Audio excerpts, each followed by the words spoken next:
Bom, gente, a gente está aqui para fazer um resuminho sobre a aula que a gente teve sobre funções polinomiais do segundo grau, certo? Como eu tinha dito para vocês, função polinomial do segundo grau a gente conhece por vários nomes. A gente conhece também por função quadrática, por função do segundo grau, certo? E é uma função que tem sua lei de formação igual a f de x igual a ax ao quadrado mais bx mais c, ou y igual a ax ao quadrado mais bx mais c com A, B e C dentro dos conjuntos dos reais, porque é uma função que seu domínio e seu contradomínio vão estar presentes dentro do conjunto dos reais e com A diferente de zero. Mas por que o A tem que ser diferente de zero? Porque, vejam só, vocês concordam comigo que quando eu faço ax ao quadrado, eu estou fazendo uma multiplicação de A por x ao quadrado, certo? Se eu tenho o meu A igual a zero, isso significa que eu vou cancelar esse termo. E o que me garante que essa função seja do segundo grau é exatamente esse expoente 2 aqui, certo? Qualquer número multiplicado por zero é zero. Então, a gente cancela esse termo e deixa de ter o expoente 2, deixando de ter uma função quadrática e passando a ter uma função do primeiro grau. O B e C, eles podem ser zero. O que não pode ser zero é A, de forma alguma, certo? Outras formas de representar são por suas formas fatoradas e por suas formas canônicas, que vão ser mais abordadas para frente. E o gráfico de uma função quadrática é uma parábola. Aqui eu trouxe alguns exemplos de funções quadráticas que eu falei melhor na aula, na live. E aqui a gente agora vai identificar os coeficientes A, B e C. Isso é muito importante, eu também tratei da importância disso na aula, é bom assistir a aula completa, certo? Identificar esses coeficientes vai ajudar a gente e muito a resolver questões, a visualizar leis de formação no gráfico e etc. Vejam só, como eu falei para vocês, a lei de formação é essa, e vocês podem observar que o A vai ser sempre aquele númerozinho que vai estar perto do termo com o expoente 2. O B vai ser aquele númerozinho que vai estar perto da incógnita, e o C vai ser o termo independente, sem incógnita nenhuma. Aí aqui a gente pega essa primeira equaçãozinha aqui, essa primeira função, e a gente vai dizer quem é A, B e C. Vejam só, por que eu coloquei um 1 aqui? Vocês concordam comigo que o termo neutro da multiplicação é o 1? Porque se eu multiplicar qualquer número por 1, não vai alterar o valor que ele possui.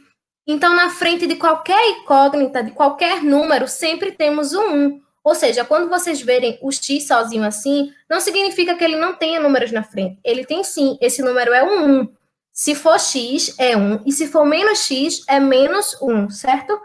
Agora que a gente sabe todos os números, a gente seleciona eles, destaca eles, ó, 1, menos 6 e 5. Ou seja, nossos coeficientes são A igual a 1, B igual a menos 6 e C igual a 5, certo? Eu havia falado a vocês que o gráfico de uma função do segundo grau é uma parábola. Uma parábola é algo mais ou menos assim, ó. É como se representasse um círculo, uma esfera, uma forma oval cortada ao meio, certo? Bora lá. A parábola ela pode ter a concavidade voltada para cima ou a concavidade voltada para baixo. Vai depender de onde as linhas dela estão apontando, certo? Se as linhas dela estão apontando para cima, é uma parábola com a concavidade voltada para cima. Se assemelha com um sorriso, ó. As linhas estão para cima. Uma concavidade para baixo é que suas linhas estão voltadas para baixo. E aqui temos o vértice. O que é um vértice?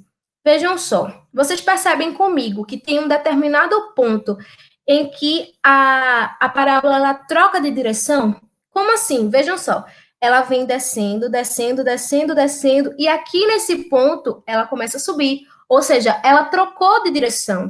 Esse ponto é chamado de vértice, é o ponto onde a parábola troca de direção. É muito bom a gente saber qual é esse ponto, porque ele vai estar muito presente para a gente resolver questões de função do segundo grau. Pontos de interseção. Pontos de interseção é aquele ponto em que a parábola ele toca no eixo. Como assim eixo? O que é eixo? Vejam só. Vocês sabem que o plano cartesiano ele é formado pelo eixo dos y e o eixo do x. Ó, o eixo dos y e o eixo do x, certo? Quando essa parábola toca nesse eixo, ou seja, tanto no do x como no do y, isso é chamado de interseção. Ó, aqui a parábola está tocando no eixo dos y, aqui ela está tocando no eixo do x, aqui ela está tocando no eixo dos y, aqui também ela está tocando no eixo dos y, e aqui ela está tocando no eixo dos x. Isso são pontos de interseção, ok? Vamos lá. Eu disse a vocês que os coeficientes eram muito importantes da gente identificar. Por quê? Porque eles, sabendo deles, a gente consegue saber como vai ser o gráfico. Vamos lá, ó. Estudo do coeficiente A. Se o A ele for menor do que zero, se o A ele for menor do que zero, a concavidade é voltada para baixo. E o que é um A menor do que zero? É um A negativo, certo? Eu costumo dizer, quando a gente acorda negativo, a gente fica triste. O que é que simboliza triste? A concavidade voltada para baixo, certo? O A maior do que zero, ele está com a concavidade voltada para cima. E o que é esse A maior do que zero? É um A positivo. Entendeu? Eu costumo brincar, quando a gente acorda com positivo, a gente acorda feliz, sorrindo, com cavidade voltada para cima. Ó, o B, a gente consegue saber se o B é positivo, negativo ou igual a zero, observando o ponto em que o gráfico intercepta o eixo dos Y. Lembram do ponto de interseção que eu falei? Ó, vejam só, aqui ó, é um ponto de interseção, é onde o gráfico está tocando o eixo dos Y. Traçando uma reta a partir desse ponto, se a reta for crescente, significa que o nosso B é positivo, ó. A reta crescente, aqui também, ó, reta crescente. Agora, o B negativo. Observando aqui, ó, onde o gráfico intercepta o eixo dos Y, se a gente traçar uma reta, ela for decrescente, B negativo. Aqui também, ó, reta decrescente, B negativo. E quando a reta quando o B for igual a zero, significa que o vértice dessa parábola, ele vai ser no eixo Y. Ou seja, ó, o ponto de interseção entre o gráfico, a nossa parábola, e o eixo Y vai ser o vértice da parábola. Isso significa que o B é igual a zero, certo?